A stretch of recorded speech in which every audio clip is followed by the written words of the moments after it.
প্রিয় বন্ধুরা, আজ আমার চাল কুমড়ার নতুন আরেকটি ভিডিও নিয়ে আপনাদের সামনে হাজির হলাম।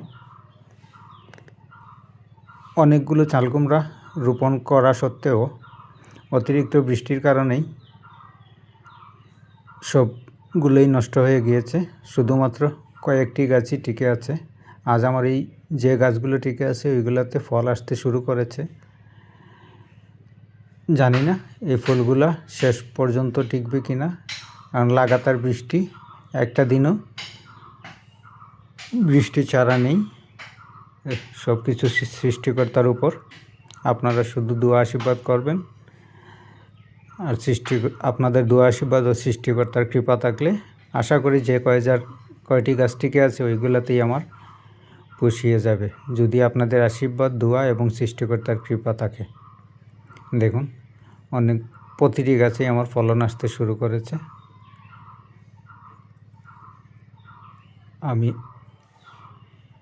ওই কয়টি গাছেই সন্তুষ্ট আছি। সৃষ্টিকর্তা হয়তোবা ওই গাছগুলো আমার জন্য টিকিয়ে রেখেছেন। তা আপনারা দোয়া করবেন, আশীর্বাদ করবেন, আর আমার সাথে থাকবেন সব সময়ের মতো। আমিও আমার এই ছোটো ছোটো উদ্যোগগুলা আপনাদের সাথে শেয়ার করার চেষ্টা করব।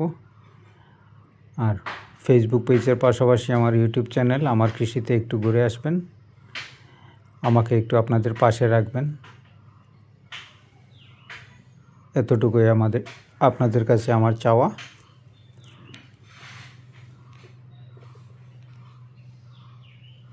চাল কুমড়া এই বীজগুলো দিয়েছিল আমার এক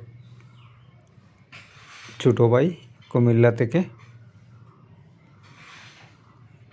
ওর বীজ থেকেই রোপণ করা গাছে আজকে ফলন আসতে শুরু করেছে। আর এই অনেকগুলো টোটকার মধ্যে এই জুতা টোটকা একটা আছে। এই জুতা টোটকা দিলে নাকি নজর থেকে বাঁচা যায়, তাই দিয়ে দিলাম।